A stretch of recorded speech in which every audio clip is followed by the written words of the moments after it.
Hello and welcome to another Waypoint FPL update. We are back. Apologies for the few weeks absence. It wasn't just the international break, of course, but yeah, as you all know, I've been a little bit under the weather, but yeah, pretty much all the way back there now. So back to give you a Waypoint FPL update to catch up on it, and of course the coach himself is here. Chris, how's it going, Chris?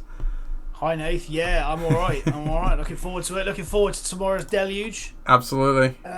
Should be fun. Yeah. But I'm just glad it's on because I hate it. I hate not having football for 2 weeks. Well, I hate not having football for 1 week, but for 2 weeks, that's just not on. No, yeah, we got to hope the rain. I did check, and that there is some pretty heavy rain by the looks of it, expected to come from 4 a.m. So hopefully, that won't interrupt the game in the morning. But we've got an important game to come. But in the meantime, we'll give you this Waypoint FPL update, and we have a new leader, Chris. That was the leader last week, so I'm still there. Glad after last week, I'm still glad they're the leader this week, so they get their moment in the sun. And that leader is Alex, my fellow goalie compatriot, is currently in the lead with 669 points overall, 22 points clear of the next closest competition. He had a 66 point, all the sixes this week, 66 point week as well last week. So yeah, he's done really well. Take a look at the team here as well. Fairly nice spread of points. I think this is this is Alex's team. Yeah, fairly nice spread of points, Chris, and he even had a 0 pointer from Trippier there, which could have made the week even slightly better. But no, Alex is doing well at the moment, isn't he? Absolutely, 3 double-digit scores there. I'd like that. Say Salah, Son, and Darwin Nunez, no less. So, yeah, all the I also like the sort of outside the box thinking of Douglas Luiz there with 7 points. So that you won't see a lot of Douglas Luiz owners in the league, I don't think. I really was gonna slate him for having no Man City players in his starting lineup, but he has got Julian Alvarez on the bench, which I would take, and it's also a little bit balanced out by the fact he does have a Palace player on the bench. Good for you. Probably should have played him though. Joachim Anderson, culture should be in every team. There you go. So well done to you, Alex, for being at the top. Mike, the death of Mike has been greatly exaggerated. I'm sure he's happy about this fantasy league and the work one as well, because he had a league high 88 points last week, bringing him up to second place. Taking a look at his team, he had a heavy Liverpool leaning as well, Chris.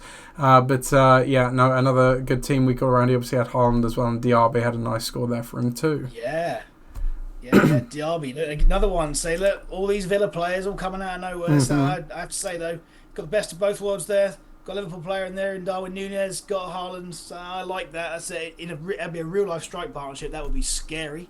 In fact, I would say that team in general is a pretty scary real life team. Yep.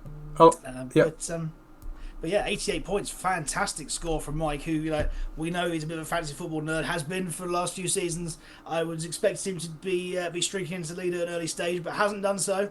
Obviously, he's got a lot more time at work recently. Maybe, I don't know. I wouldn't know anymore. So 88 points, fantastic turnaround, second place in our league. So I would say, one to watch going forward there, Nathan. Yep, definitely slow burner, but yeah, it could be riding off into the sunset come the end of the season.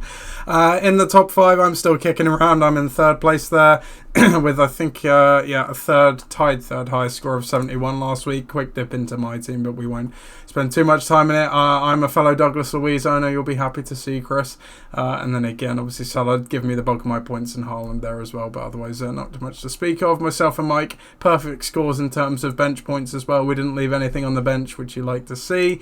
Then elsewhere, Brad and Flip round out the top 5. Brad actually had the lowest score on the league last week with 50, which is fairly high in terms of lowest scores go. But 50 points, and then he drops down a little bit. We'll bring up his team quickly. Here you go if you want to take a look, Chris. So again, he had 0 points from Trippier. Salah and Son obviously did the bulk of the heavy lifting, just not a lot else really to go alongside that. Was there, Chris?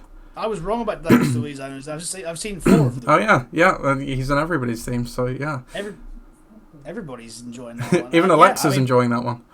Indeed. It's a big seal of approval for Brad's team from there. Without a star striker, Brad's team is a problem. I know he's our star striker at the moment, and he's doing really well, but he needs a bit more than Ollie Watkins up front and Højlund up front. With not really going to help him. I mean, he needs a Haaland or just a name up there because it's stunting his growth. Yeah, it is a bit weird, the fantasy game, how it categorises something like Salah, for example, being a midfielder. There aren't a lot of top tier striker options, but there's a few. You've got Wilson, Callum Wilson as well, guys like that. Obviously, he's injured now, but yeah, like you say, could maybe do with a bit more of an attacking threat there. Just another comment. So Ollie was top, I think, going into the international break, but he's now dropped all the way down to 6th. So yeah, he flew too close to the sun, it would seem there. We'll turn to the bottom of the table. Aiden remains in last place there at the moment. Smithy, after at one point in time he was top or joint top, he's now second bottom. So Smithy has really dropped off the boil, going all the way down. But couple of guys here, Ben and Alex, who again were sliding towards the bottom. They've kind of resurrected, and you can see pulled themselves away from the cellar there as well. Alex actually had the second highest score in the week there with 82. You can see to kind of save their blushes a bit, looking at his team, captaining Haaland, which not many people did, because Haaland's not been brilliant from a fantasy point perspective lately, but he did, and he was handsomely rewarded with that 32 there, Chris. Absolutely. Bold move there. But yeah, it's really paid off. I say bold move. Haaland's like the best striker in the league. Like, you know, is anyone really going to bet against him? Well, I wouldn't. So yeah, I love that. And actually, as teams go, so I'm gonna just analyse the real life team here a little bit. I like that as a real life team, you know. That's pretty good. Yeah, he's actually kind of doing it properly, isn't he? You got Silva and Ruben Diaz. He's well balanced. Yeah, It's well balanced. So that's all I can say. And clearly with some rewards though, and also he's not a splitter. He's stuck with 3 Spurs players as a Spurs fan. Respect for that. Yeah, love the loyalty. Ben, as I said, had another solid week as well to pull himself a bit more of the way from the bottom. You can see fairly good solid points there all around as well. Then the only other last thing to comment on is Betts as a guy that obviously was sliding back, and obviously we know Tim was near the bottom of the league for quite some time as well. But again, they're solidly, sitting in mid-table pretty much at the moment, and yeah, they've done a good job of pulling themselves away from the bottom there as well. So that is everything I had for the Waypoint update this week. Chris, do you want any closing comments? I'll give the floor to you.